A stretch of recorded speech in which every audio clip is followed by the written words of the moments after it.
What's up, everybody? What's crack-a-lackin'? Another day. Another. I'm not even gonna say another dollar because we're all losing in this one. I know this is some wild-ish, man. It's messed up, man. This is weak. Messed up. You know what? I need them to add barbers to that list of essential services. That's what I need, and I'm okay for another little while. Oh, yeah, I see. You're letting it go out there a bit, eh? Dude, it's not a bit. I'm done. I give up. Like my mustache, you can't tell right now because it's probably too dark to tell, but I can literally twirl my mustache up now. Oh, like a hipster? Do it. Cleanup. Even I do that. Yeah, dude, I'm not doing it. I trim. I shave my head. I trim the beard. I've been cutting. I realized I was talking to one of my friends and I was telling her, I was just like, I got to say, I'm pretty happy that I started cutting my hair when I moved to the suburbs when I was like 16 because my barber wasn't there anymore. And I was just like, yeah, you know what? I'm not going to trust these barbers out here.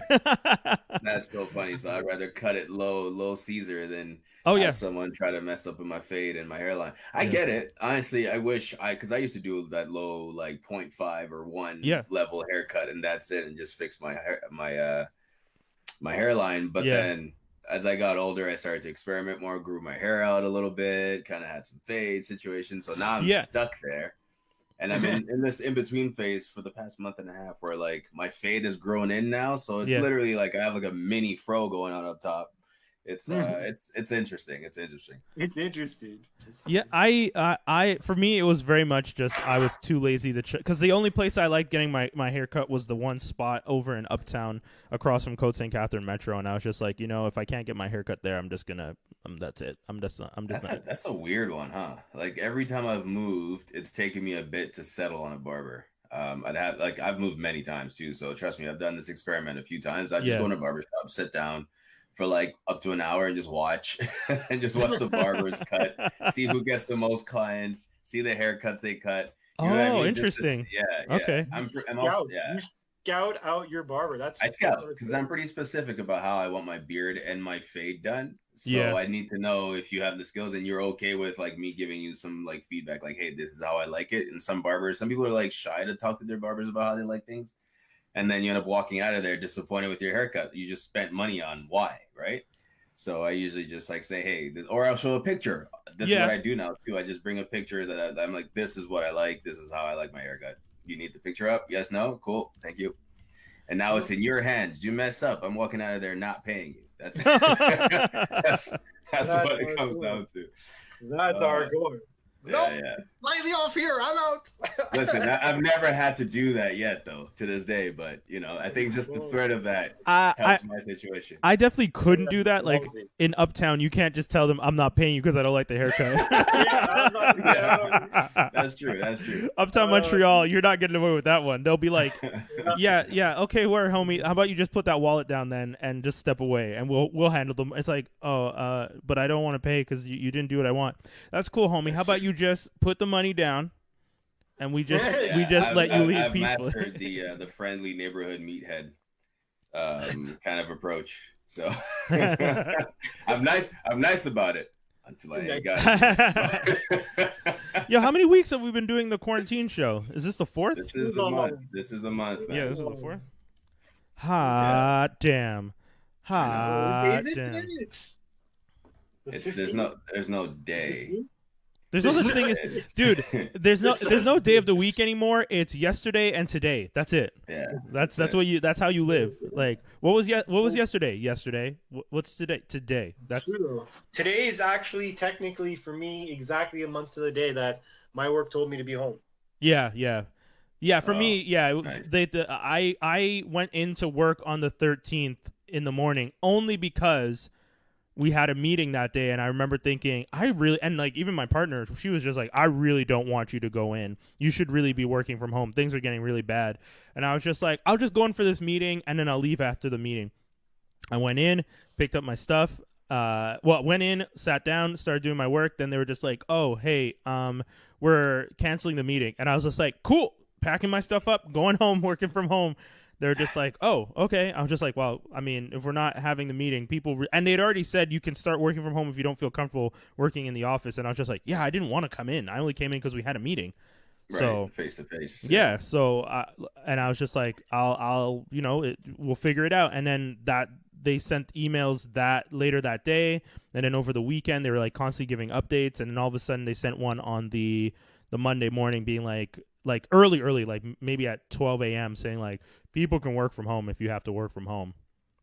And we were all like, I was like, I was gonna work from home, guys. I wasn't coming in. Like they were still reassessing and figuring out where they stand and stuff like that. Yeah, dude, it's not an easy time for businesses. No, for sure. No.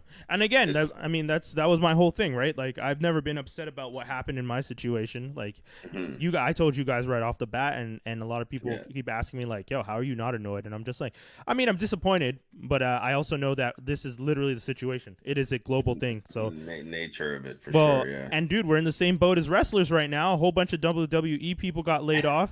They got furloughed, as they use in the States. I don't even know. I was like, what the hell is furloughed? It's a prison term. Oh, God. Okay. Well, actually, I don't know if it's a prison term, but I know it is a prison term also. Okay. Where like they furlough you, meaning they let you out of jail for a day, like 24 hours for you to go either like work or do something, like because you've been on good behavior for so long. Yeah. So you get furloughed once in a while as a prisoner. But they keep track of you, obviously. Like they know where you are at all times. So you get to leave for a day and come back in. Why is that the language that they're using for people being laid off from work? I don't know. Because a furlough really means like a leave of absence. Okay, so it really is like furloughs. I mean, I guess if you're gonna link it to prison, it's definitely like the idea that you're coming back. Like, because with prison, you don't just get to not come back. That's it. But was the WWE thing a furlough or a layoff? They wrote furlough. They wrote that. I don't know, some 10, 15 people that they listed. Oh, okay. So it's like we're letting you go right now, and we're not sure if you can come back or not. Yeah. So if you find something else, find it. But if there's room for you to come back once this is all over, you can come back. Okay. Possibly. Was this talent or was this? It was like Kurt Angle. It was talent. It's talent. It's behind the scenes. It's commentators. It's a whole bunch of people. Really? EC3. Oh, this is just a couple hours ago, man. Damn, I was actually checking things online for that. EC3, some couple, the Ruby something and her husband. Sarah Logan Lane, I don't remember, and her husband and some I don't know, Leo or Rio. Yeah, so a whole bunch of people that essentially the way that the articles I was reading was just like it's a whole bunch of people that no one cares about, and I was like, damn, that's cold. And Vince McMahon just lost some money on XFL. So dude, that is big. That was big. Like they second time, and it was actually doing well this time around. Was it? Yeah, people actually were enjoying the format this time around because he came back like with a bang. I didn't even know it started back already. It did. It had a couple months of like people seeing what's like the potential of it, and it's far like the first time around was like a gimmick. Know we can see up your nose, just a heads up. What's that? I'm just telling Dave we can see up his nose in case he wanted to sit back a little. You know what's gonna be funny though? I'm gonna back this up. You could get like an actual fan reaction from me reading all these, which is gonna be hilarious. I just find it funny because these are all people that I don't give a fuck about, and the thing is like Kurt Angle, whatever, who's basically a producer. Rusev wasn't doing anything. I'm surprised by Drake, Zack Ryder. Those two names, not surprised. I am surprised about Carl Anderson and Luke Gallows because they are good and they were on TV a bit. There's something that the Colon Eric brothers, Young, Rowan, Sarah Logan, Noe Jose, the Colon brothers. I am not. What you want to look into? Everyone else on the list, other than the two that I was like talking about, are all people who either A, have not been used in months, B, have a reputation for having a bad reputation in the back, like they've rubbed many people the wrong way. That's rumor though. That's dirt sheet, so you don't ever know if that's true or not. That's like, and that's why I'm not naming any of the ones I'm thinking of. I would name them because it's all fake, so it doesn't matter. Well, no, it's not. It's just that some people are just like there's like rumors that certain people just don't like these people and stuff like that, and I just don't want to be part of that. But I'm just surprised about about 3 or 4 of the names, only because they work well and they've been on TV as of late, as recent as WrestleMania. So I'm like, I don't understand that, but this is surprising. But I bet this is just all temporary. I'm doing the shoulder shrug emoji. I just read Lee J's comment. He says some were furloughed and some were let go. Oh, okay. So yeah, I'm like, cause furlough, it makes sense if you're gonna use the word furlough specifically. It's kind of like, hey, temporary layoff. That means that you can just go work if you can find work, which is not a bad thing. Yeah. But these people, I don't know who people in the list was given that differentiation. The thing that's kind of fucked up though is that although I bet a bunch of people on this list would easily go back, I bet you there's a bunch of these people that they potentially, if whenever things come back, these people may never go back, and some of these are losses. I mean, AEW's there. There's other wrestling shows, and these guys are going to be free agents roaming around. There's also circuits, man. Like, I know a lot of people, because I've been watching a lot of stuff about wrestling, and I not that I watch a lot of wrestling, but I've just been watching a lot of stuff, and there's like tons of conversations about how the McMahon family handled the foray into controlling the market versus all the others, and it's just like a lot of the others don't quit them. They're just like, well, those guys, it's the big show to get there, but at the same time, they're the type of people that were taking advantage, shutting down other businesses, stealing talents. Well, it's kind of like there's all like the UFC compared to, there's a bunch of other different MMA entities out there, like one FC. Man, I can't even think of some off the top of my head anymore. But anyway, there's a few more, and those ones don't actually have the notoriety the UFC does, but they're hard to go to. The level of talent is still high, although UFC touts themselves as being like the pinnacle of talent, and in a lot of cases that is true in a lot of divisions, but there are also a bunch of different divisions and fighters out there that are in other MMA entities, and they're doing pretty well. So I think I don't think but I don't know how, is wrestling, I would love to see the numbers for wrestling these days in terms of like revenue. Obviously they're killing it still. Yeah. WrestleMania did really well, supposedly. Especially because they split it over 2 days for the first time. Hey, Dave, you want to sit back a little bit? You're still only at your nose, buddy. Sorry. It's just I'm trying to.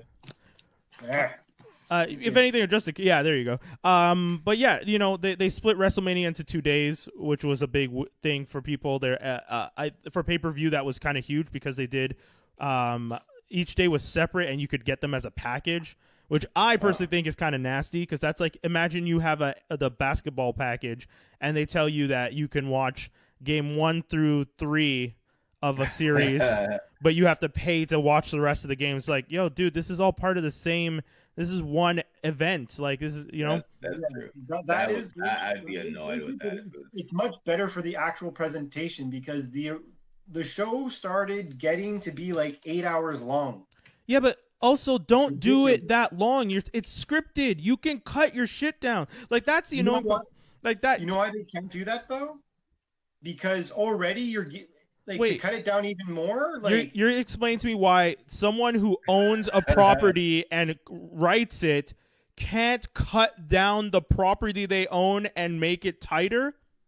Okay, so you've probably never actually heard how Vince McMahon works, and apparently no. I know how Vince McMahon works. I'm saying he works poorly. The answer to your question is no.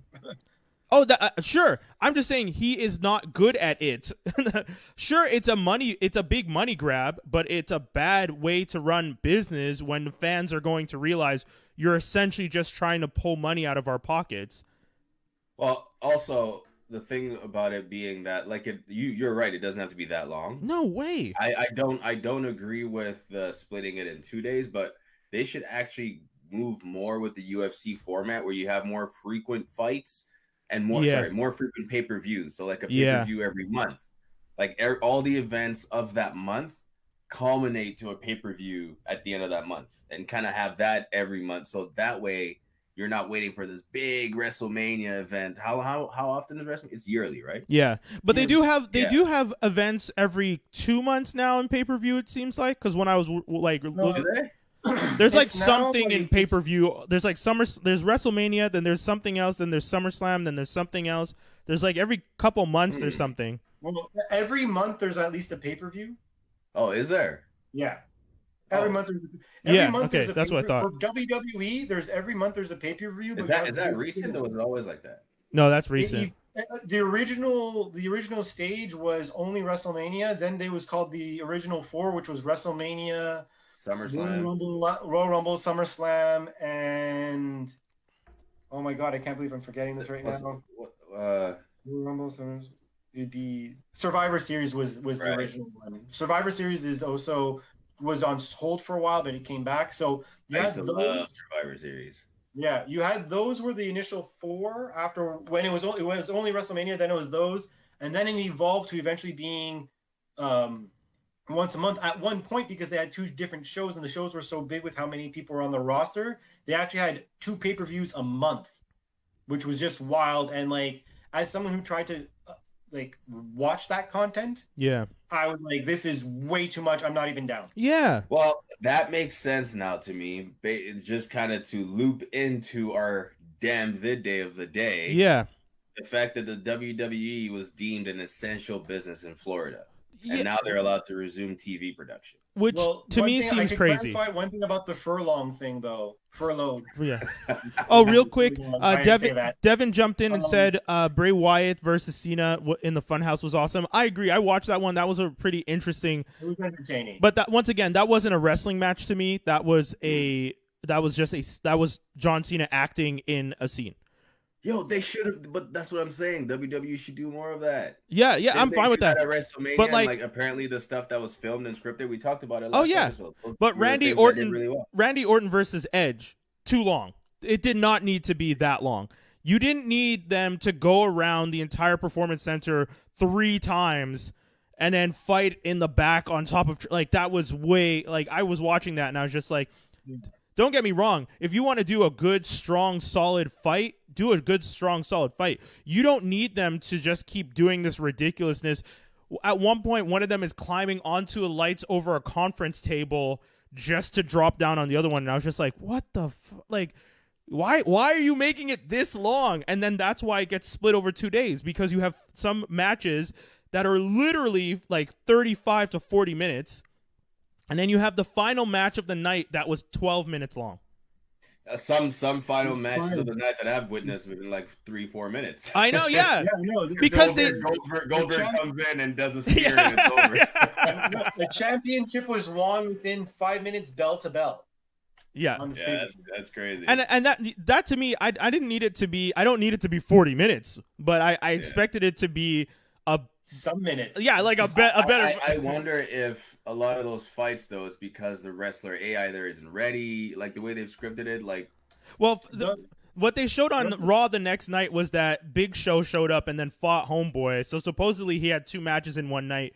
So that's why it seemed like the WrestleMania one was done super quick, so he could go and have that long ass fight with Big Show to promote Big Show's Netflix series. I was like, okay. 2 thumbs down for Big Show. Oh my god, dude!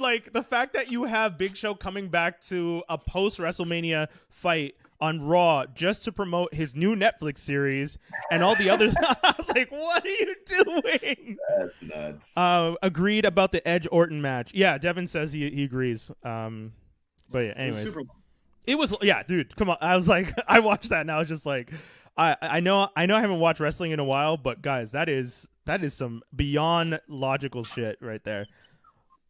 Yeah. But yeah, sorry. Yes. So the essential business.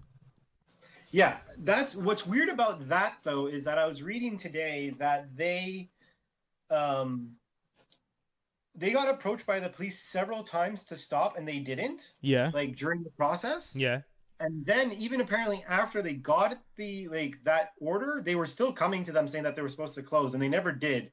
So that's you know why, right? Irresponsible. How much do you think he paid them off? Man is best buds with Trump. Yeah. How much do you think he's legit going to be Trump's advisor? It just came out today. Oh, really? Yeah. Advisor on what? Hold on, I shouldn't have said something without looking. Advisor on business? Yeah, you know what though? That makes sense. Man is in politics, but you know why it makes. Look, Donald Trump announces WWE's Vince McMahon will be his advisor on economy restart. I knew it, dude. I knew that's what you were about to say. I Please knew that was like, oh my god. Tell me you're lying. Oh my, please put that link. I swear. Yo, Toby, please put that. He's not the only one. Like, he's got a list of people. Share me this link of information. But put the link in the doc. Put the link in the doc. Go Google it. It's on the Business Insider. That's no, I know. But put it in the doc so I have it for when I'm building up the episode later. Because I definitely want it. I want that to be something we link to. I'm sorry, fans, but I've been reading more than I've been talking this time. I'm loading all sorts of fucked up information. I love the fact that Donald Trump and Vince McMahon are two people who have businesses that have gone bankrupt and somehow have convinced everyone in the United States. And don't get me wrong, businesses can go bankrupt. I'm not saying that's necessarily a bad sign, but when you have multiple businesses that go bankrupt and people keep bailing you out, that to me seems like bad money management. And the fact that they both are the type of people who are going to be fixing the economy going into... You want me to give you the list of CEOs that are going to be advising Trump? And it paints a clear picture. Yeah, okay. Once I get to the first... Wait, is the pillow guy, my pillow guy there? No, I don't think so. God damn. Okay, so the CEO... What? Yeah, the CEO of JP Morgan Chase. Okay. CEO of Goldman Sachs. Okay. CEO of Coca-Cola. CEO of McDonald's. CEO of Las Vegas Sands. CEO of Tesla, so Elon Musk. CEO of Apple. CEO of Facebook. Wait, NBA what? commissioner. NFL commissioner. CEO of WWE. Wait, are you sure this is a legit list? This seems like a lot of people. That's insane. It's like 20 people. What? 20 of the people in some of the highest positions in business are going to be helping. I don't know. I guess it makes sense because these are the people who run these like a bad businesses. Movie. But he's legit looking to run America like a business. Jesus. This looks like a bad movie. America's gonna turn into China. This looks like a cartoon. This sounds to me like an old school Disney cartoon, and these guys are all the villains. Yeah, like when you have the Simpsons and you have Mr. Burns and all those people. This is the Injustice League. Oh my god.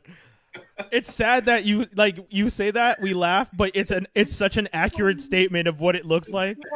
It really does seem like the Injustice League. Dude, Condoleezza Rice is on this list. It's crazy. Wait, what? Mark Cuban. Yeah, man. Mark Cuban, I can understand. He's actually a successful businessman. That's probably the one guy who I think notoriety-wise, I wouldn't mind on that list. But, I mean, again, CEO of McDonald's, CEO of Coca-Cola. Okay, sure.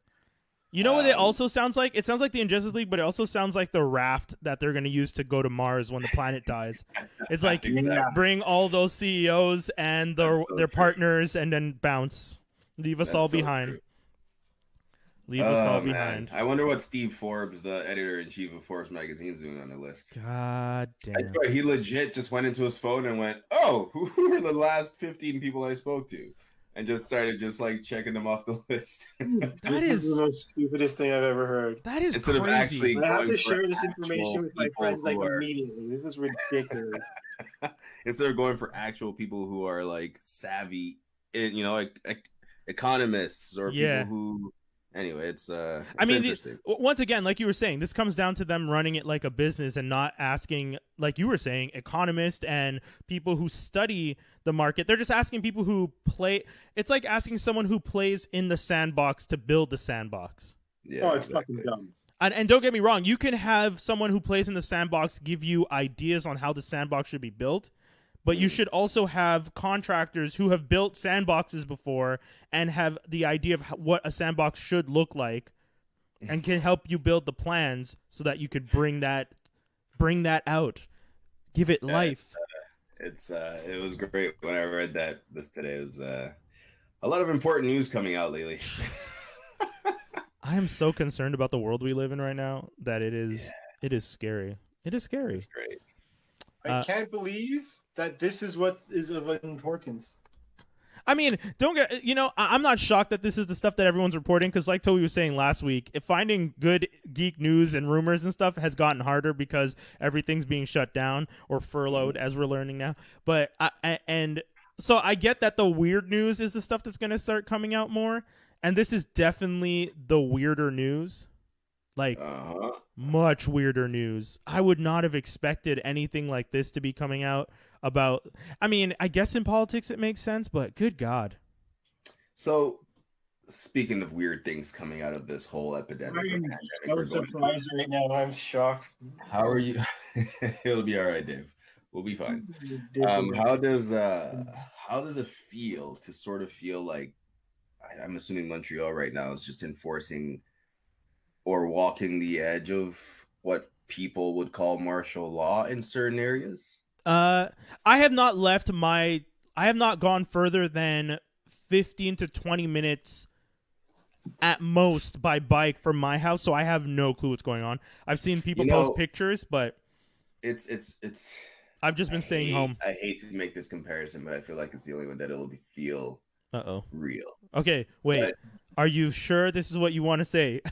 I'm gonna skirt it, and if I really have to be exact, then I will. Okay. But reporting your neighbors for what you see as potential crimes, so that the police or the army can come pick them up because your president or your ruler, quote unquote, has said so. Yeah. That's Gestapo. That's what they did. That's like Hollywood during the Cold War, where it was just like, this dude's a communist. It's exactly like Germany too. Yeah. There are certain things that we shouldn't be doing, and I think we need to understand that for the most part, most people are following the rules. Yeah. I agree with that statement. There's a lot of people who are. It's just there's a handful of people who aren't. You know what it is too? I don't think we need to acquiesce to the government's recommendation of ratting out your neighbor. Yeah, that's ridiculous. In order to uphold some level of structure, it just, to me, that's a fine. You know what it is though? That's that's it's like? Jealousy. That's literally World War II, bro. That's what I said. That's exactly. That's what you said. But it's also jealousy. Like, I know some people for a fact are in their houses, and there's like. There's a meme going around of like someone looking out the window, seeing other people outside enjoying themselves, and the person looks so angry. And I feel like that's one of the things that's really happening. This is one of the reasons I don't pay attention to what's going on outside of my front door. I don't I've seen people walking. I saw a group of 4 people walking together. And they might be a family, or they might already live together. But right? Also, I don't care if you 4 people want to get COVID and you bunker down together. Go ahead. I can't assume that everyone is going to follow the rule to the teeth, because and that's one of the things, we live in North America. It's the idea of freedom, and freedom of speech runs from north to south here. It depends on where.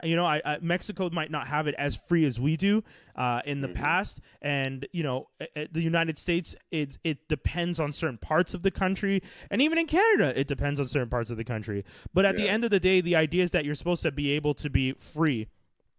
So when they start telling everybody that you can be free, but you have to be free inside your house, I get people feeling uncomfortable about that, because it's just you're free to stay indoors all the time and not go out. And when you notice someone else, and when you notice someone else not being someone else being too free, you call us and let us know, and we'll go handle it. It's just okay, that is very much a concern. That is lame. I think it should be within your reach, I guess, as a human, to decide in what level of danger you're willing to put yourself in. Yeah. And if the majority are deciding to actually not put themselves in danger, to me, that's already a win. Yeah. We shouldn't be going out of our way to ruin someone else's day, because you know what? Maybe the person that they told to come meet them is going to die in a couple days, and they decided to go. You know what I don't know. It's just, that's an extreme example. But one of the other things that people have been talking about is the fact that there are groups of people who are going out there and starting conversations about exactly what we're talking about, but they're doing it in an alarmist way. They're going out and doing marches, and they're saying, it's about our freedoms, and they're They're like they're being activists and they're collecting groups together, and that's my problem. Which is again against the whole If you want to do like, it's one thing to say I feel uncomfortable about this and not snitch on people. That's cool, but I'm telling you right now, if I see 20 people in the street grouping together, I'm definitely calling somebody. I'm going to call somebody. If large groups start to gather, that's when I'm going to start being concerned. That's exactly. And that's what you should call, if anything. Yeah. If you see 4 people together, dude, if it's under a basketball team with a 6-man on the bench, I ain't saying shit. Like, just be reasonable. Yeah. Like, literally, it comes down to reason and compassion. Yeah. That's it. Yeah. If you have two things factor into your decision, I'm okay. Because, like, you could easily see, like, a mom with her 2 sons and like another person with their 2 children. They could be walking together, it's fine. But like if you're seeing like a bunch of people who are adults just chilling in one area, maybe it's not the best. But also be judgmental about it. Like I always have to pick something up from the same friend, so we did it very responsibly. Like, you know, I went up to his balcony, I put it what I needed on his balcony, stepped back. He walked outside, did the same, walked back. We grabbed our stuff, and we ended up having a conversation. But like, we were like 10 feet away. Not like, if someone's doing that, I mean, don't get me wrong. If you're shouting and being obnoxious and potentially ruining someone else's time by chance, don't do that. But if you're standing 10 feet away from someone, you're talking essentially the same level of tone I'm talking now, and can be heard. Like, that's what you're saying there is normal. And what I'm afraid of is that these little rules that are being put into place, rules get abused. Yes. Yeah. People will take just you being outside with someone else as something to call in for. And then that's it. It'll all snowball from there.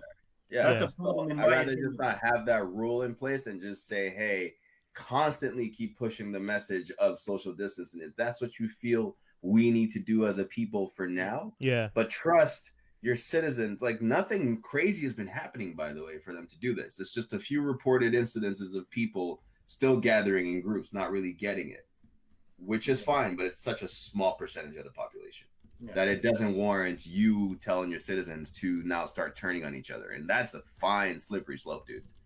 But, you know, they're also underneath like a lot of pressure. Like, for example, I even saw today. No, man, it comes down to human rights. That's all I'm saying. No, I understand, but I'm just saying that, like, it's a difficult time. Like, even today, I saw Trudeau. He was doing his like morning thing that he does from his second cottage. Yeah. Whichever. I don't agree about that. I gotta say that was a bad flex. This is not the time to be flexing at your cottage. There's a lot of people being laid off and stuff. I mean, my partner was saying like, man, people need to calm down about this, and I was like, don't get me wrong, I 100% agree with you. People don't need to be acting as mad as they're acting. Like, people are like, he should step down. It's like, yo, calm down. But I do understand people being like, hey, homie, I can't find a job. Do you really need to be traveling between cottages and the house and whatnot? Like, why are you leaving? Like, why are you traveling around? So, you know, I get it. I know maybe it was for his mental health. Don't get me wrong. I also understand that, but not everybody has that. That in itself shows you the privilege that it is okay. It's a privilege, but it also shows you that it's okay potentially to move in the same group you've been moving with to go to a different location. Yes. That's one of the things I said from the beginning. They were both separated for 13 weeks. For 13 days? Yeah, 13 to 14 days. 3 weeks. He said 3 weeks. He said that both him and they have been separated for 3 weeks, and they were also in self-isolation for 3 weeks. And you know, for them, they're not going out and getting stuff, dude. People are bringing in everything. So but you know for a fact that if they don't have it at that point, which they know they don't have it at that point because they're staying inside and they're isolated. They also have the test for like. He could go into his car, which is inside his garage. He could drive to another garage. Yeah, exactly. No, that's exactly it. I think that's why fair. The government doesn't trust common sense in the population. Exactly. Right? That's the problem. And I feel bad saying this. Some people are stupid. But I agree, though. I can't trust the average person. A person is smart. A group is stupid, homie. We know that. Dude, we know that. We know that. That's the scary part, Toby. That's the scary part. I want to give an example of like the concept of stupid people or someone that you can't trust. Last weekend, I went to go get vegetables. Like I went to go get groceries and stuff. I'm standing in line at the Adonis, right? Everyone's standing there 2 meters away because we go up and you're supposed to go up, wash your hands, then you're allowed to go inside, right? Yeah. There's a guy behind me. Every time there's like a movement to like go to like closer to, you know, I noticed behind me, he's like, okay, he's taking an extra step, whatever. But then I turn around and he's like arm's length away from me. Yeah, tell him to back up. And I actually have to, and I know I told him to back up. I'm like, dude, what the hell are you doing? Yeah. But then when we get to the front, right? So he's behind me. I go up and the guy says, oh, you can wash your hands there. I'm washing my hands. He's talking to somebody. And then a guy with a cart, they sanitize the cart for you and bring it for you. It's a courtesy that the people are doing. Yeah. And this guy walks past them straight into the store without washing his hands or anything. Did anyone stop him? Gloves on or anything. Anyone stop him? No. Well, that's them. I wanted to go in and then I lost them. I would not shop there anymore. I'm telling you right now. Jeez. If I was going into a store and they're letting people just walk in and no one's paying attention and this guy just bounces through, I'm not coming back to you. It wasn't that they weren't paying attention. Well, if they didn't stop him. The guy visibly snuck around them, and by chance, no one else noticed. And by the time I could do something about it, because my hands were soaking wet and whatnot, I couldn't find him. Nah, so man. If I turned around and said the guy, they're not going to know who the guy is. Well, again, it's not. I'm not you. So in my situation, if I'm doing that, I'm the guy, and you know me. I have a loud voice. I'd be like, "Yo, hey, homie!" And then everyone turns around, and they're all looking. Whoa, what's going on? And I'll make a scene so that they know homeboy is not washing his hands. Yo, like I told you, when homeboy didn't wash his hands at the train station, and I went to his job and pointed him out to his boss and said, hey, yo, homeboy didn't wash his hands. He just walked out the bathroom. I'm the guy who's doing that. We are in a pandemic. You're one of those people who reports your citizens. No, I see. Again, though, like I said, if you're not more than the basketball, the bench, I'm good. You got your 5 in the bench, dude? No, I think I trust you with common sense to know well enough that like, hey, okay, guys, like, if there's like 15 people up front partying and not giving a shit, maybe you know what, I get it. But I wish there wasn't a mandate in place for that. Are we doing? People can do that at their own discretion. Are you not doing that in Ontario? Is it not as hectic in Ontario? It's not as bad. Honestly, people are barely really going out here. It's pretty crazy. I know Devin, big city like this. Devin just wrote that 25. Supposedly, he said kind of like a don't quote me, but supposedly the stat was 25% of the population is not following along with it, which is one of the issues that as to why they're probably asking people to step up a little bit and to kind of pay a little bit more attention to it. And I get that. Where are they getting those numbers from? I don't know. We'll have to ask Devin to check it out. Devin, if you want to hit us with a source in the chat, please do. And then also shout out to Mark. All 100% of the population to find out the exact number is 25%. Oh, or are they extremely rounding up? Yeah. I mean, well, I could say this: there's probably pockets of areas that don't like. What about are we talking about people in little? I bet the north isn't doing that. Exactly.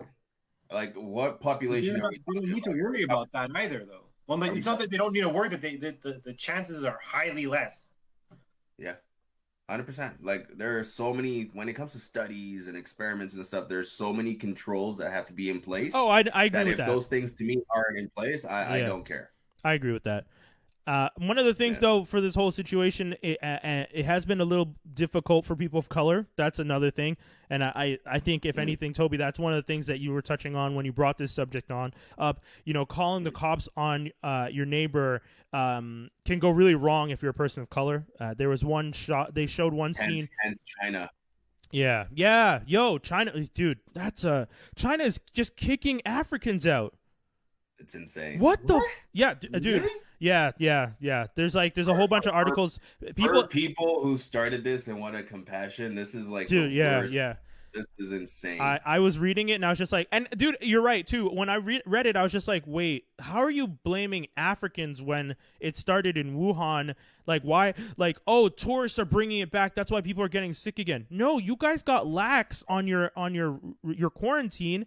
As soon as things looked good, you got lax on the quarantine. You opened up the theaters for a weekend for some odd reason. And then people start. Yeah, they did that in China. It started to go back to normal. But the problem was all this vaccination, all these checks, everything that the actual Chinese population had access to, was that available to the people in that community? Oh, that's what I don't know too. Yeah, because if it wasn't, then well, no shit. Things went wrong. It's I hate the world sometimes, you know. Yeah, dude, it was intense. It was like foresight, you know. You don't like. But I mean, kicking people, like kicking Africans out of hotels. And one family was talking about how they were in their home, they got kicked out, then they weren't allowed to book a hotel room or anything anywhere. They all had to, like, a group of people had to start working together to like find someplace to stay, to mobilize this to a news outlet. But the other problem with that is you're not supposed to be in groups. So these people were forced to be in a group because you're not giving them the chance to isolate. And then you're blaming them if they do get sick, that it's their fault. But it's like, yo, I couldn't isolate. You had me on the streets. I wasn't allowed to be with my family in my home with the doors closed like we've been doing. You started kicking us out. Because that's the thing I read. It wasn't only like tourists. There was one guy who's been living in one of the largest black population in China was in like this one area. And this guy was talking about the fact that they are kicking us out right now. And I live here with my wife and kid. I need to contact Akon or something. Go work with him so I can make this Wakanda a reality ASAP. Seriously. Devin hit us with the link. Google, globalnews.ca, coronavirus, social distancing Canada. I'm just waiting for the article to load. The article came out on April 8th. 1/4 of Canadians still not fully social distancing, a poll suggests. Okay, so it's a poll. It's suggested that at 25%. I don't know how big the group, the control Usually group. Usually it's about 100 for it to count. But if it's 100 for a count, that's why, like on game shows and stuff, for example, what's that game show? They say Family Feud. 100 people. Yeah, Family Feud. I love Family Feud. There you go. So and like, where did you? Anyway. So Global got Ipsos to do a control. Nearly 4 in 10, 37 not confident Canadians are taking physical distancing seriously. 1/4, 26% of Canadians admit they're not practicing physical distancing as recommended. Unfortunately I don't see the number for the control group because these are some. They don't put those. Oh, well, then I can't take this as serious. They'll get their proof if you ever corner them and show you the exact numbers and like. Oh, wait, they said it. 1,006 Canadians. 1,006. Yeah, where, like, that's not big enough. Want more details. Yeah, that's not big enough. I need more details. We're 30. 1,000 Canadians is not at all. Yeah, we're 36 million Canadians in Canada, so I don't know if I can take a poll done by 1,000 people because you're saying 250 people, 267 or something people decided out of the 1,000 that they're not doing it, but then those 260 whatever could be a group like from a specific area where they might be. So essential services. There's 36 million Canadians, right? About. If we were to take their numbers here, give me 1 second. Not representative. Yeah. There's no way. No, it can't be. The pandemic would be so much worse. Yeah, that's true too. That is true too. It would be really bad. Yeah, it would be a lot worse if. I'm not saying that it's like, but also what is social? Like, what do they consider in social distancing? If they include people who have essential jobs and they have to be near people to do those, if you're polling that's what I'm wondering. People I was asking specific questions that would not count. That's a good point. I was about to say, I like if they're. Oh, sorry, Toby. So that would mean 9 million out of 36 million people aren't following quarantine rules. If we're really to take those numbers literally. Yeah. Come on. Then the numbers that we have now, so the hospitals would be screwed right now. Yeah. Because you're telling me that 9 million people running around maybe getting it? Come on. Yeah. But hey, you know what though? Come on. You know what though? I will say this. If those 9 million people live in communities that are more like in central Canada as opposed to the coastal. Impoverished? Sorry? Oh, sorry. No, I said impoverished, but you were. That's not the point. No, I was just saying like maybe just the idea of like in the flatlands and stuff. Like if they're in smaller towns and stuff, like not necessarily impoverished, but just maybe smaller towns. And if you start to add up all those small towns, it comes close to 9 million. I'm like, oh, I mean, okay, that's possible. I would, but 1,000 people surveyed for the entire population in Canada. That is a little hard. But I do thank you, Devin, for finding the link and sending it to us. I do agree that it is. Yeah, thanks for that. I mean, even it's interesting to know that out of a certain area, that's how it is. Yes, yeah. I mean, there's more to the study. There's a whole bunch of like information breakdown. Roughly 1 in 10, 12% of Canadians say they know someone who has been infected with COVID, COVID-19, with 18 to 34-year-olds most likely to say 16%. Interestingly, those who I know 0. I know one. One personally, or you know of. Oh, personally? Because like I could say right now, I know 3 people, but I don't like have any association with these people. Like, okay, that's fair. I know one's like a distant family cousin that I meet sometimes, and one's some random person. I mean, that's closer than the person I know. One of my acquaintances, his grandfather has it. He's in an old elderly home. And unfortunately, people, I guess, weren't taking it seriously, and it got into the home. And that's one of the major problems, man. Once it gets into like an elderly home, it's gonna spread. Well, that's the thing that's happening now. It's happening a lot now, apparently, in Montreal. Yeah, apparently, I saw in Laval they're like locking the employees in the buildings, not letting them leave because the place has been infected. Hot damn! This is unreal, man. We can move on from COVID. I think we discussed it long enough. I think we have to, because we only have like 30 minutes left. I don't know how it makes its way back in, but we like start talking about Vince McMahon and WWE. Cool. Speaking of which, just because you said that, the wrestlers were let go, but producers were furloughed. Okay. Oh, I see. Okay. I mean, that's fair. That makes sense. They can jump on. Yeah. They're not producing. Yeah. They can jump on EI. Exactly. We lost Dave there. Did we really? Damn. He's frozen. It's funny because he was going to go next. Do you want to go with the gentleman? You want to tell us about the gentleman, guys? View the right thing. The reason I put it in the middle too of you guys' discussion was because I just wanted to say if it was good or not. Okay. And I liked it. I want to watch it. Guy Ritchie movie. I want to watch it. Yeah, you should. It's a recommend. Okay. Cool. Yeah, highly rated. Not as great as Lock, Stock. That's fair. It's more on par. Actually, I think Rock and Roll is probably even better, and I really liked Rock and Roll. Okay.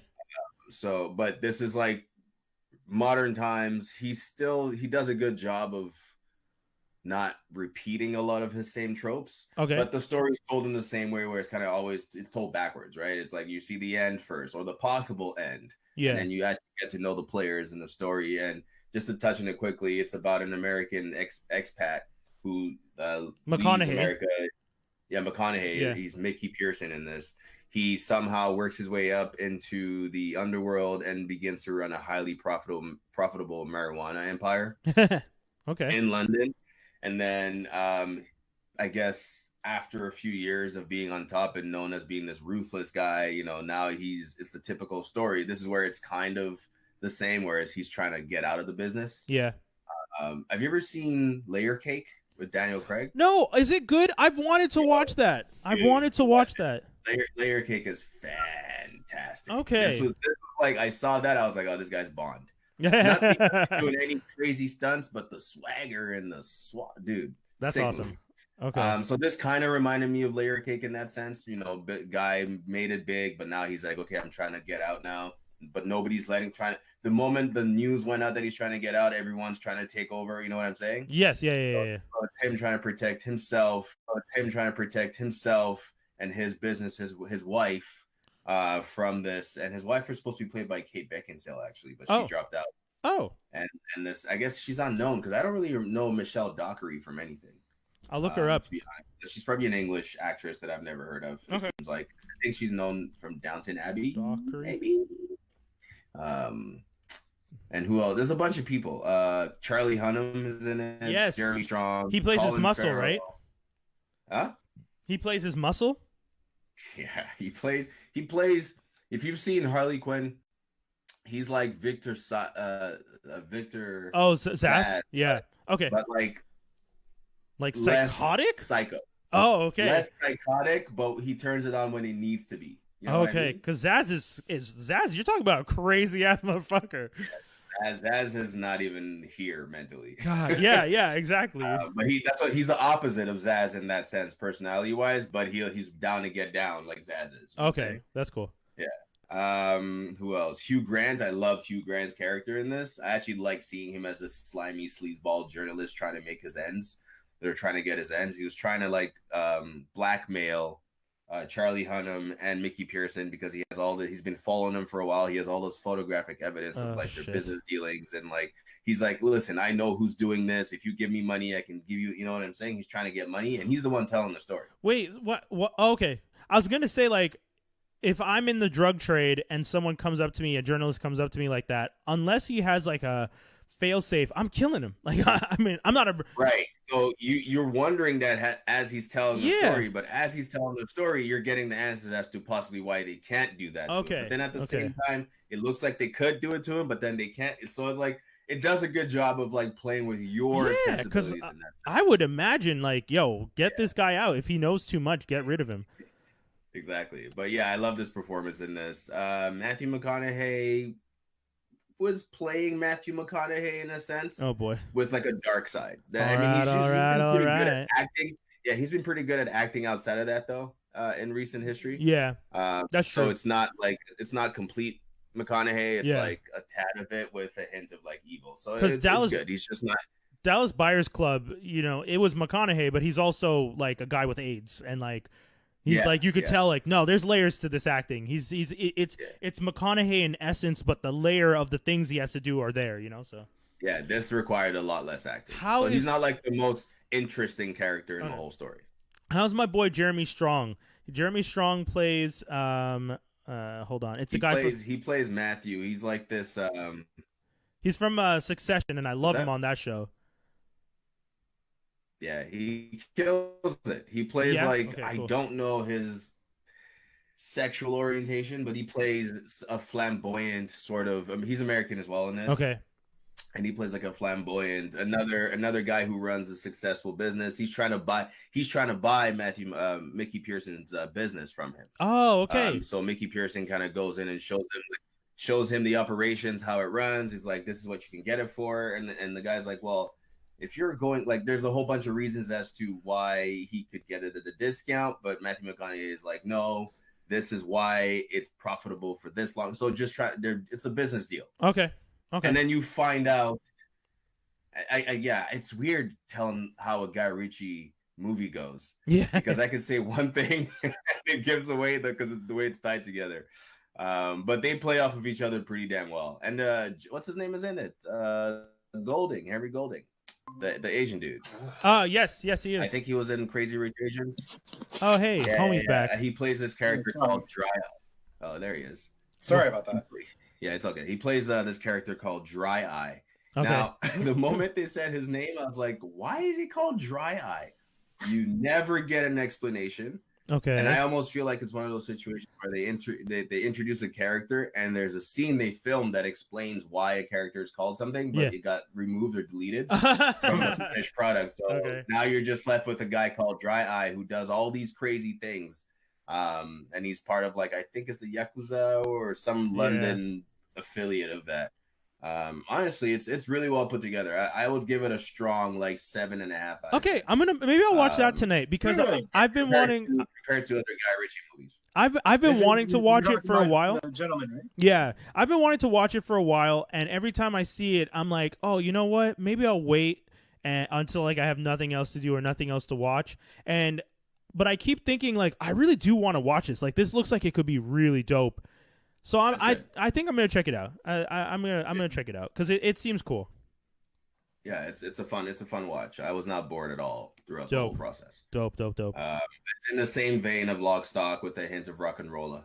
That's how I would put it. Cool. Yeah.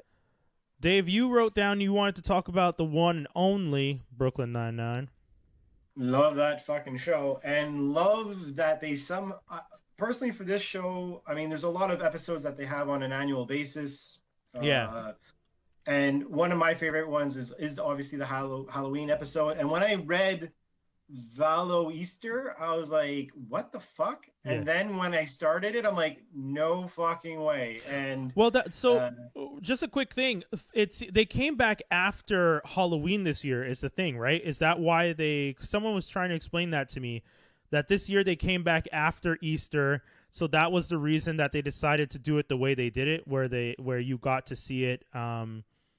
You got to see it as a. Oh, sorry. I'm just trying to fix the video for a sec. They did this version of it where they skip ahead through time, so that you could get everything. Oh, I didn't know. This episode felt rushed, though. I won't lie. There was something hasty about the way the scenes played out. That's fair. But I think that was done in a way to try and confuse people about what was the actual heist and what was going on for a change. Because usually, like, when I was watching the heist, I'm like, yeah, you can kind of figure things out way before. This was the lamest heist. I thought it was hilarious. The moment they grabbed the jewels, I was like, oh, okay. Yeah, the fact that, I mean, I don't want to spoil it too much if people haven't seen it, but the fact that at the end, the whole point, like the whole joke was just like, technically I've won 4 times. And I was just like, what? Like, and then you explain how, and like, everyone was being fed ham. I was like, oh my, what am I watching right now? The thing is that they were doing that.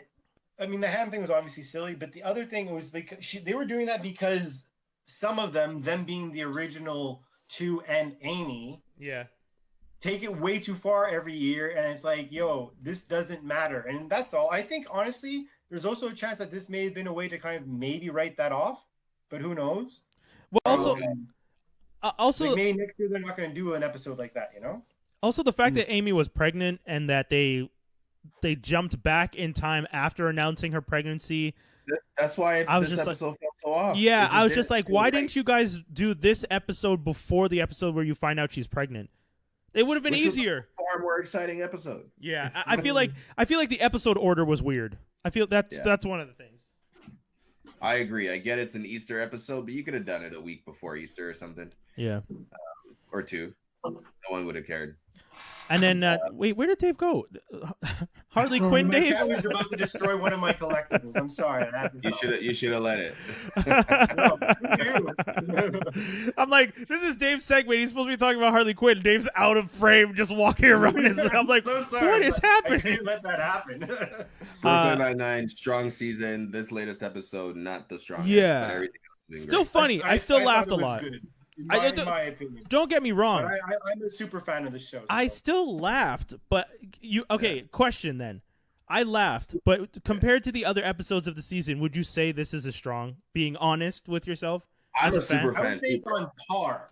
Okay. No, it's not. Wait, you're saying on par? I thought you said I don't think it's on par. Dave, you're saying it's on par? It's on par. I think it's on par. Is it the best episode of the season? No. But you're saying it's on par with the rest of the season? I'd say if you can average out the season, like let's say the average of the season was like 75, you had some that were like a 90, 80, and like 1 or 2 that were bad somehow. Okay. I'd say he'd be 75, you know? Okay, so it would be the only one at 75 because all the other episodes are 80 and above. Okay, that's fair. That's fair. Then, in that case, Dave, if you don't think it's the lowest, which is the lowest episode of the season so far? I'd have to get a list of the episodes. Dude, that episode, the Groundhog Day episode of Holt was a classic. I'd have to see all the Wait, which one was that? The episode where he was put on the beat and he had to walk the streets. Oh yeah, so that was good. He was getting to know his route, you know. Oh yeah, and then he learns like how to speak the language with the lady. Yeah, that was pretty cool. Learn how to speak Russian. The episode where they had to speed read through the girl's journals. Oh, that was gold. Drugs. That was gold. Come on, man. The Pimento episode. I'm trying to look, all right? Okay, so I know it off the top of my head. I'm a super fan. I don't know the ones from the episode by name. I meant super fan in the sense like it's one of those shows that there's no wrong. Oh my god, that was great. I'm the super fan. That might have to be the title. Brooklyn Nine-Nine in the middle. I'm the super fan. I'm a super fan. Anyway, just move on to Harley Quinn. It's okay. We're just teasing, man. I would say trying. The one where I'd say trying is actually worse. Wait, trying. The one with, where they're trying to have the baby and it's Hitchcock. Yeah, they're trying to have the baby and Hitchcock is looking for love. That was still better than this one. I would say, or even potentially Debbie. The Debbie episode was also not necessarily the strongest. The Debbie was great. I would say the actual Debbie episode was not great. I would say Trying and this episode, Vaulister, whatever, are on the same level. They're both 75s. Then I would say, yeah, there you go. Yeah, I'll give that. I'll give you that. Because but the Debbie episode was worth it for the build-up. So yeah, I'm not even gonna rank it low. She's doing coke the whole time and shooting machine guns. That was funny, man. From the character you meet who seems too skittish to do anything and too timid, and then she's a coke. She's like a bad drug dealer. She became Scarface. Yo, what the hell? She's wearing a fur coat. She has people tied up. I'm like, yo, this is one of the most interesting, dude. When Vanessa Bayer showed up at the beginning, of the season, I was just like, well, okay, I guess they're adding her to the cast because why would you bring her if she's not? And she's kind of just there in the background. Then they're doing that episode where they all have to do their own thing. I don't remember what it was, but Boyle decides he's gonna have her sing at the end of it. Yeah, wasn't it a competition episode? Yeah, what competition was that? Because it was the Jimmy Jab Games. Okay, yeah. There you go. The Jimmy Jab Games 2, which was a great episode. Yes. And then when she's like this timid one who finally gets her shine at the end, I was just like, and then the next episode, coke dealer, immediately coke dealer. At the end of that episode, she went to go steal the coke. It's like, what the hell? That was good. Okay, yeah, Harley Quinn. Let's go real quick on Quinn. Yay or nay? Let's keep it simple. It was a pass. Wait, stop using pass fail. You have to use thumbs up, thumbs down. Pass sounds like you're telling people to skip it. Yay. Yeah. Because you keep saying pass, and that sounds like you're saying don't watch it. That's true.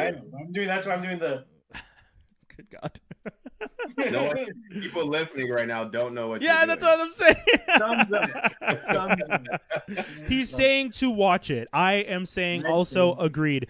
People are also pretty excited because supposedly the queer storyline between Poison Ivy and Harley Quinn is going to be coming up real soon. So people are there's a lot of LGBTQ groups that are excited about that. I was seeing on Facebook and stuff.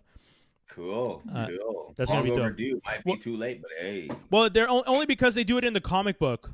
So exactly. It should have been depicted a long time ago. Yeah, I'm amazed they didn't do it just from the jump, because when they were in prison together, I thought they would have done it. Then that would have just made sense. But anyways, what did I watch? You know what's funny about that statement is the more you sensationalize an event like this, the more it remains a sensationalized. Oh yeah, I know. If you just did it, normally in passing, it would have just gone through the ether, and that's it, and it becomes a normal thing.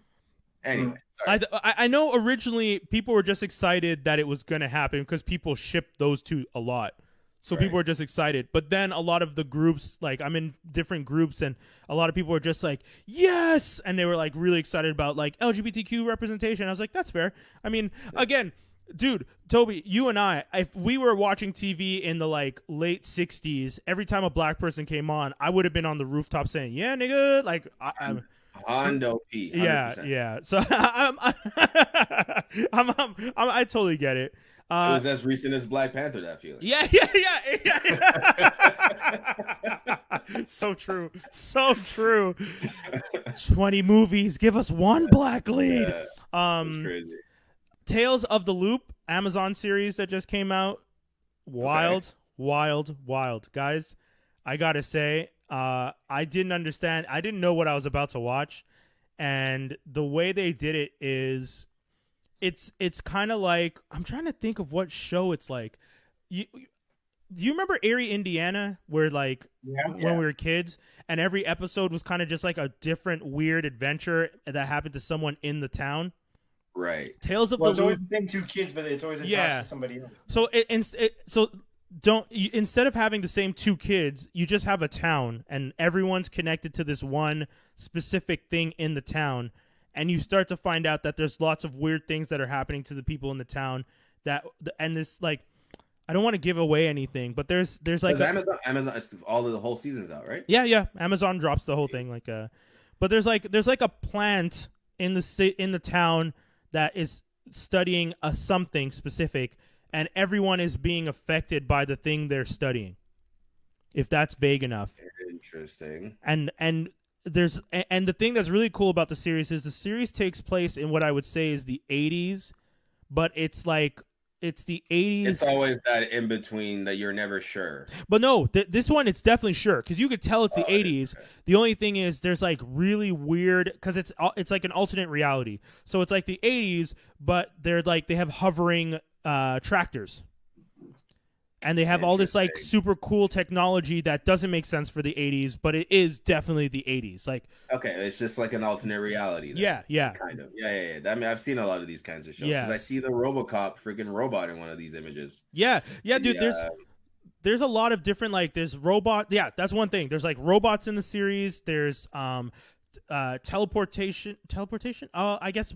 More mind swapping. There's what else do they have? There's time. Someone just stops time for like a month at one point. Like there's so many crazy things.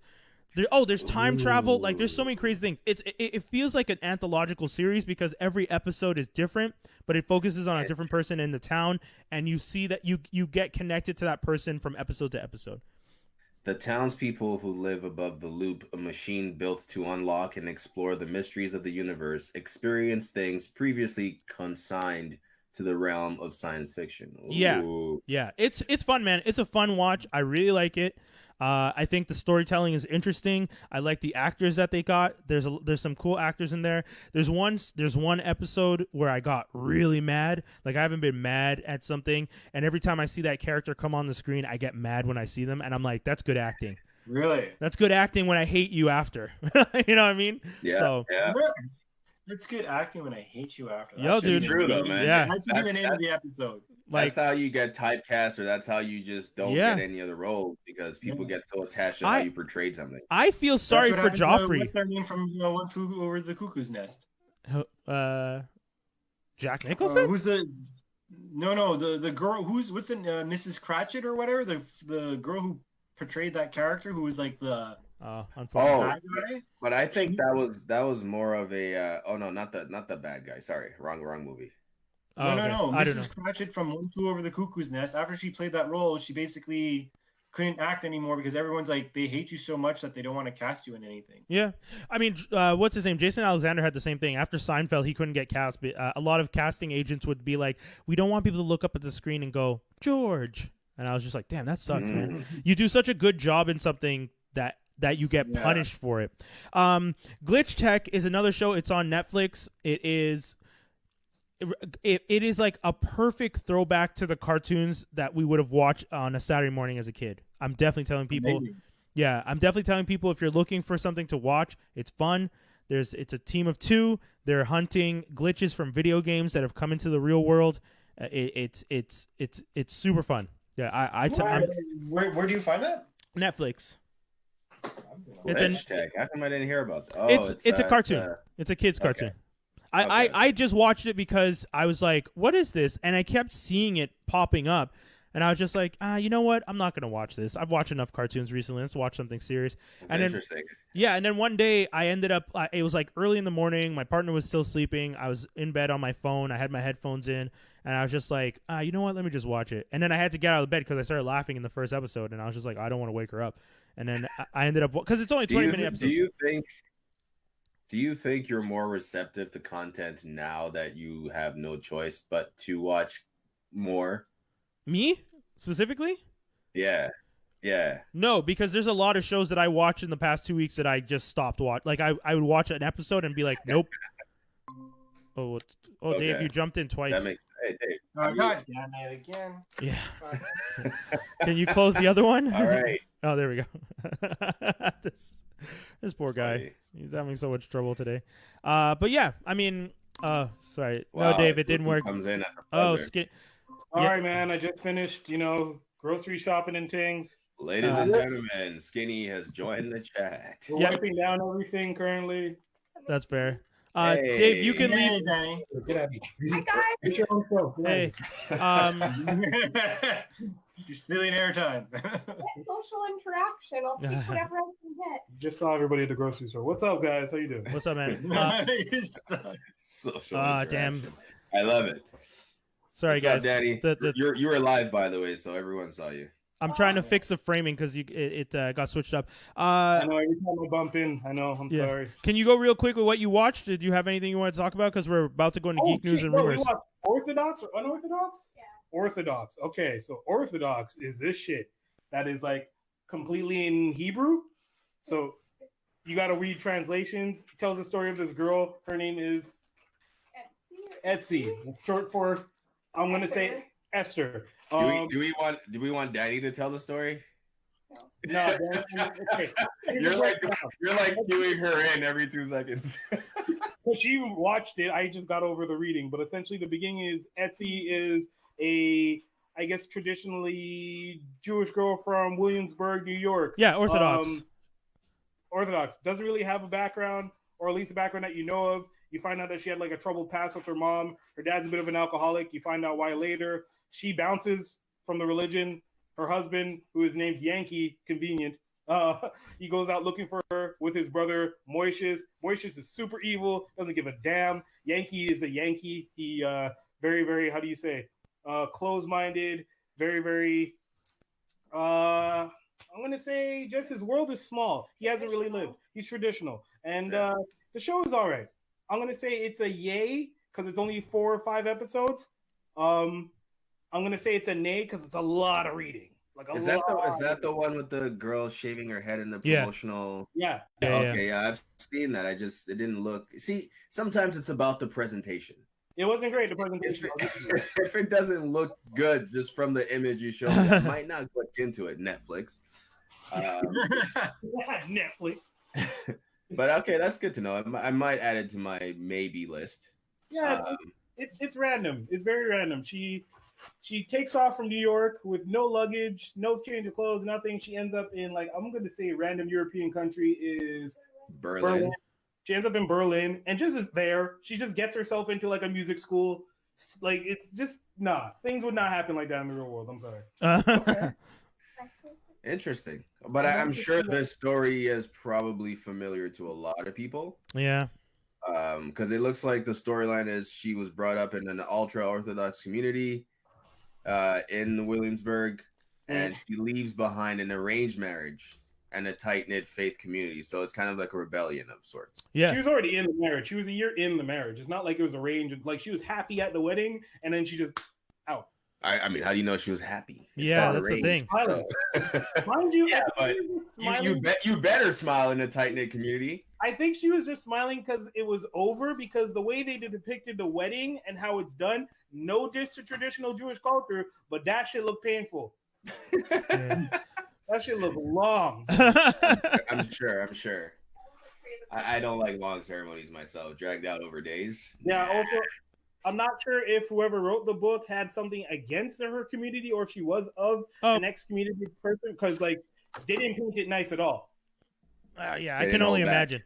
I mean, that community is known for being very tight knit and tight lipped. Like, if it was written by someone who was formerly in the community, I'm not that I'm saying they're biased. I don't know. That's the thing. I don't know the community, so I don't want to assume. But I can imagine that they're like, you don't leave and start writing telltale books if you're happy, right? Yeah. Like, I'm not gonna bounce from my religion and then start writing books about everything. I'm in my house. I'm fine. I'm happy. I'm not gonna be out there telling all the secrets, you know. So usually that comes from, you know, like Leah Remini with Scientology. She's not doing that shit because she loves Scientology. You know what I mean? So, yeah.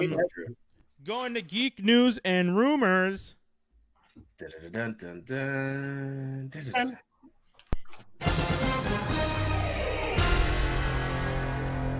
news and rumors. Sam Raimi potentially directing Doctor Strange 2. I wrote potentially because of how it said. People were just like, oh, he says he's directing it. And then I read what he said. And he says, I'm happy we're making this movie, and I'm happy I can be a part of it. He doesn't say I'm directing the movie. So it's just like either in a consultative manner or like executive producing or something. Yeah, he wrote, I loved Doctor Strange as a kid. He was always after Spider-Man and Batman for me. He was probably number 5 for me for great comic books. He was so original, but when he was made, but when we had made that moment in Spider-Man 2, there's a mention of Stephen Strange. I had no idea what that would be ever that we would ever be making a Doctor Strange movie. So that sentence there is one of the reasons people said that he's doing it. If you work in Hollywood and you say, I had no idea that we would ever be making a movie, I don't automatically assume you're talking about yourself making it. You could be talking about your industry. And then the next thing he says is, so it was really funny to me that coincidentally that line was in the movie. I gotta say, I wish we had the foresight to know that I was going to be involved in the project. Again, he doesn't say I'm directing. He says involved in the project. He could be a producer. He could be helping with writing. I don't know. I mean, if you're directing one of the biggest MCU movies, I figure like you'd say, I'm directing the damn movie. You know, like, yeah, seems easy. Especially with him. Yeah, seems simple to me. Like, I find it weird. You know, I would find it weird if someone didn't just outright brag about them getting that opportunity. So, anyways. What was the other thing? Do you think they're gonna forego this Mordo story that ended on Doctor Strange because of everything that's happened since the first Doctor Strange? I don't think they're gonna. Mordo just seems so tiny. Yeah, I don't think they're gonna skip it. I don't think they're gonna skip it. I think he's just gonna be a thorn in the side, in the background somewhere. Oh, that sucks. Wait, never really died, so it's kind of good. You know what it's gonna be? I'm not saying he dies. I just felt like they were building up to him being this big baddie. But you've gone through Thanos. You've gone through a whole bunch more since him. He just feels small now. You have Disney Plus now, though, so anything that you want to put on a smaller scale, you might toss to the smaller screen.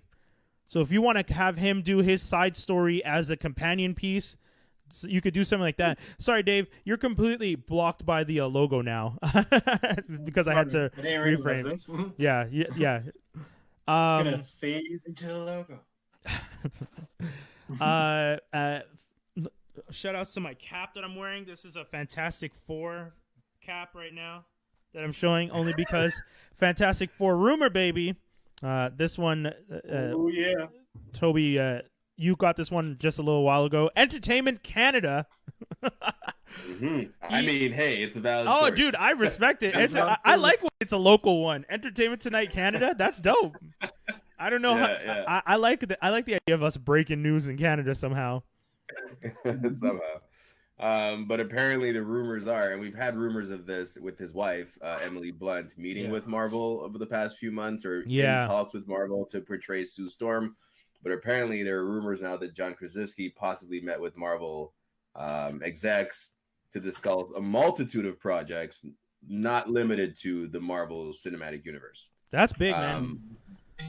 That's pretty huge. Maybe it might be in some kind of directorial essence in terms of him directing. Quiet a Place Marvel was movie. good. Quiet Place was good. He's proven himself, right? Yep, he has. Yeah.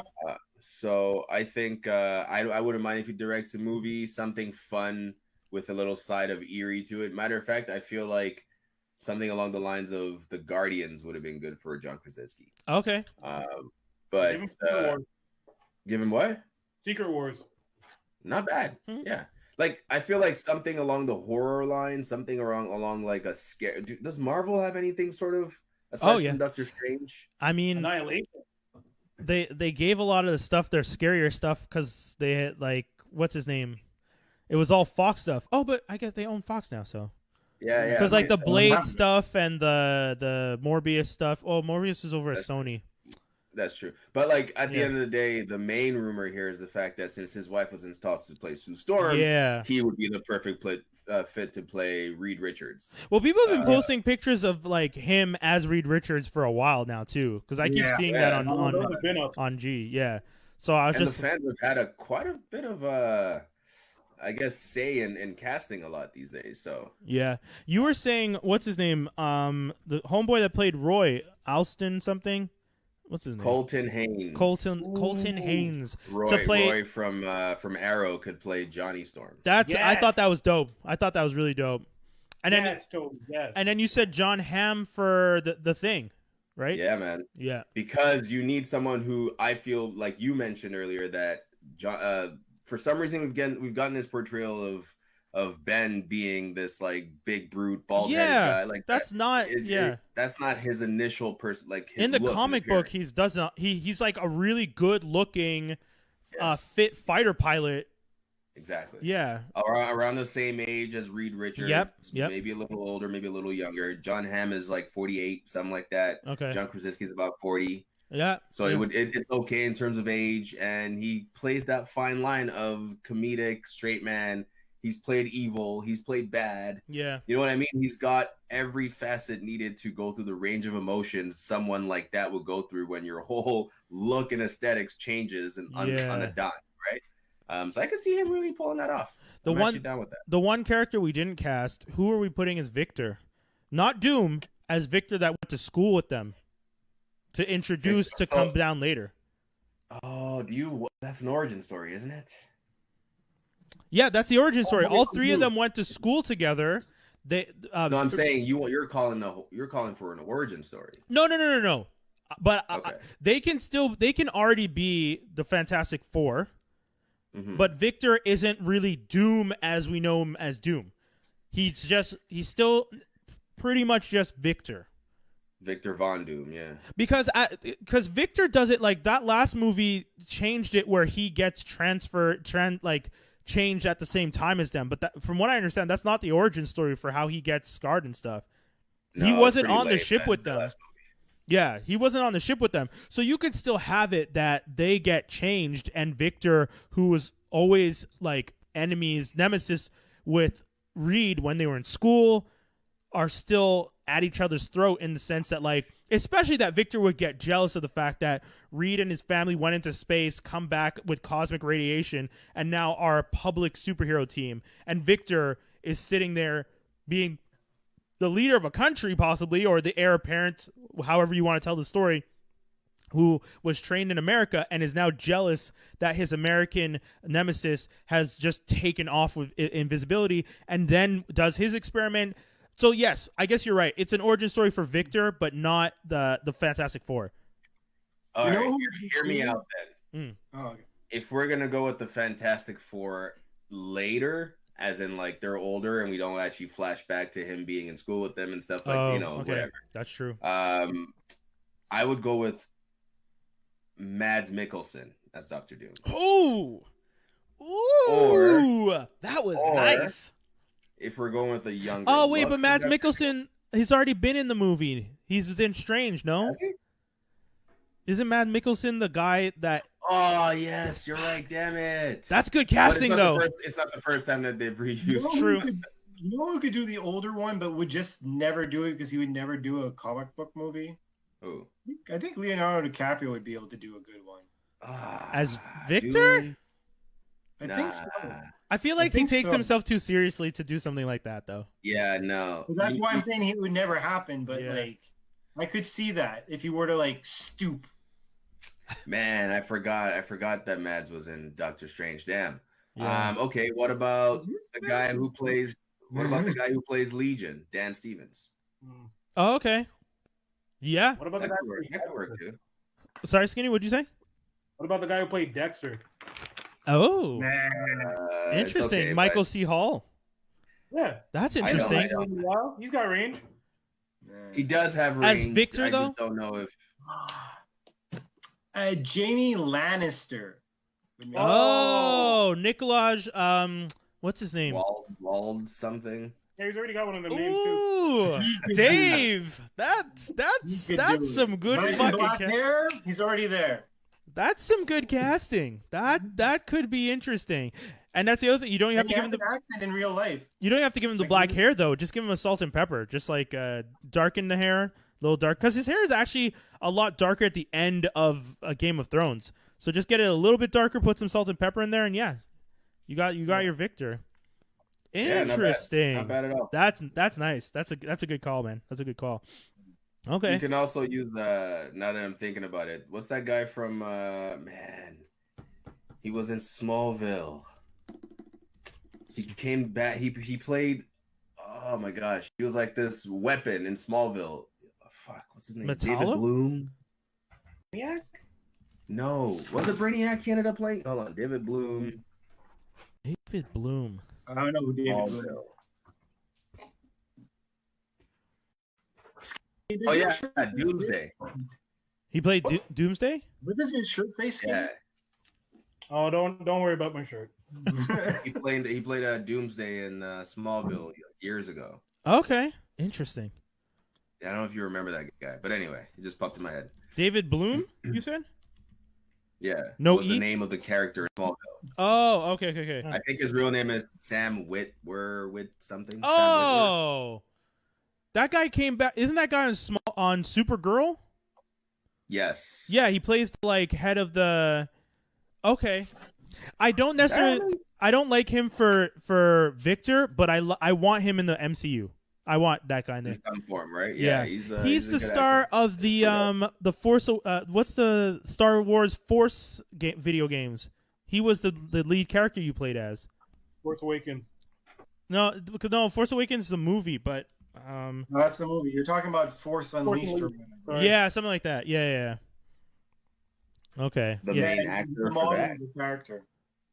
Yeah, he was the model for the character that you play as, which was really fun. Yes, that's true.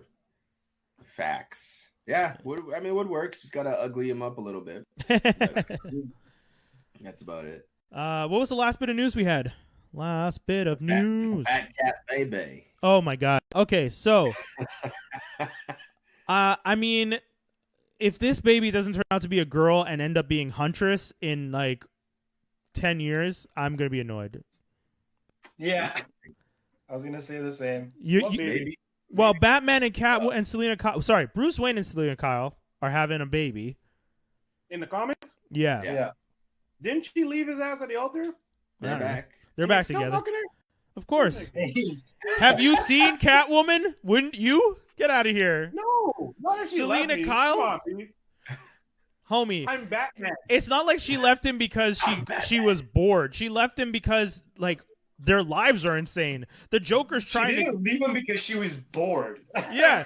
It's not like, oh, I don't really like this Bruce Wayne Batman. He's too much of goody two-shoes. It's like, oh, every criminal is trying to kill both of us because they know we hanging together right now. The jealousy is real. So us banging on the low isn't going to do anything. Yeah, it's interesting. Pregnant on the low is going to mess things up, though. What's she going to do in 9 months when she's showing and she's running around? You're not going to be running on rooftops. Yes, yeah, and from the panels that were in this article, if you ever want to post the link that I found there, the panel is like she's getting a body scan in the Batcave because she feels like something's wrong with her. It's cancer. And they think it's cancer. Yeah. And then after the scan, Batman's like, it's not cancer. It's not cancer. And she's like, fuck. I love it though. Condom? He doesn't have the bat pill. Like, no, you know what's funny though? He makes a joke about the bat bucket. Yeah. As soon as he said that, I was like, at one point they're fighting on a rooftop, and she's just like, I'm okay, and he's just like, I didn't say anything. She's like, I know you're about to ask if I'm okay, and they lay out the people that they're fighting, and then she's like, I'm gonna throw up. He's like, oh, I have the bat bucket, and she's like, what? It's just like, oh, it's a bucket with a bat logo on it. He legit says that in the comments. I brought the bat bucket. My God, this man is done. And supposedly they're getting their own title now. Batman and Catwoman are going to be their own title. It should have been a while ago, I guess. Yeah, I'm amazed that this Tom King or Kring run hasn't just been called Batman and Catwoman. Like that's all the stories for like the last year. So. Yeah, it's been a little too much for the Batman book. It's interesting how she's going to approach this because she was this close to like drinking in some of the panels too, just to say like, fuck it, I don't care. And then she throws the wine. She doesn't do it. So I think, I don't know. I don't want to see a tame cat. You know, but who was it that was pregnant and still running around in their suit? Ra's al Ghul's daughter. Yeah, probably. Talia Ghul. Marvel, Spider-Woman did it. Spider-Woman did it in the comic book. Jessica, is it? No, Jessica Carpenter is the other one. No, what's her name? The Spider-Woman. I always forget. But I don't remember. She was pregnant. She was running around in a suit, and I remember thinking like, Jessica. Yeah, the first name's Jessica, right? But Jessica Drew, no. Spider-Woman. Yeah, it's Jessica Drew. Okay, but Jessica Carpenter is the other Spider-Woman. Jessica Carpenter. Yeah, isn't there another Spider-Woman that the one that was in the all black with red hair? Whoa, you're throwing me for a loop right now. I know Jessica Drew, but Jessica Carpenter. Hold on, let me see. Let me look this one up. Maybe it's Jennifer, but I know there's another one. Oh yeah. Yeah. That's what, yeah. In the black suit. Yeah. Her Kinda suit looks like Black Cat. Yeah. And her name's Carpenter, right? Yep, Julia Carpenter. Julia Carpenter. Sorry. Yeah. Okay. I knew it was Jay Carpenter, so that's why I was mixing up the names. But yeah, man, Spider-Woman's run in 2015, she was pregnant the whole time, and she was wearing this. She was wearing a suit similar to Batgirl's suit now, the one with like the special jacket, like that kind of. It looks like the Incredible suit. Oh yeah, okay, that's a better description. That's like exactly what it looks like. It was a weird. I mean, I read some of those issues, and I didn't really understand the decision. I mean. It was the time. Yeah, I mean, I trying to cater to. Yeah, I get the idea of representation, but and I'm not saying like I'm a man talking about this, so I don't know if I'm necessarily the best to talk about the idea of like women can do everything, even be. You're about to mansplain to them, Doc. Yeah, I guess. But I'm not trying. Unfortunately, this is gonna sound like mansplaining, but to me, it's more just an interesting take. Like, I'm gonna write a comic book about a spider-based superhero who's 9 months pregnant and can't really do, and like, I'm not saying she can't because she's pregnant, but I'm saying she can't because she physically, some of the things she did as a Spider Woman, her body's like the way her body is would not allow for it to happen in this. Should not be out there putting a baby in danger. Thank you. Okay, that's my opinion. That's though. one fair statement. Life, yeah. Her body, her life, but not the babies. And it's not. She didn't decide to abort the baby, so you definitely can't just be running around fighting crime with a potential child in your belly that is going to get what if you get hit in the like.